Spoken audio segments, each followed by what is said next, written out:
मिठी regional director Mohtasib Tharparkar Mohammad Umar Panwar राज तालके मुख्तियारकार इस्लाम court जे office में खुलियल कचहरी के ख़िताब कंदे चयो आहे त खुलियल कचहरियुनि जो मक़सदु अमलदारनि जो क़िबलो दुरुस्त करे माण्हुनि खे तुर्त रिलीफ मुहैया करणु आहे।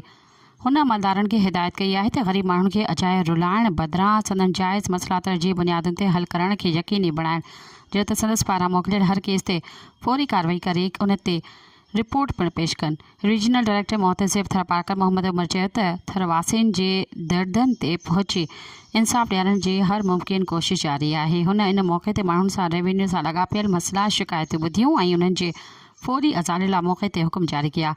खुलियल कचहरी में इस्लाम कोर्ट जे मुख्तियारकार अनवर हिंगोर जो टाउन चेयरमैन कमलेश कुमार समेत शहरीन ऐं ॻोठाणनि जे वॾे अंग शिरकत कई ऐं पंहिंजा मसइला पेश कया। सब्सक्राइब कयो अवामी न्यूज़ HD खे ऐं ताज़ा तरीन ख़बरुनि लाइ ॾिसंदा रहो अवामी न्यूज़ HD।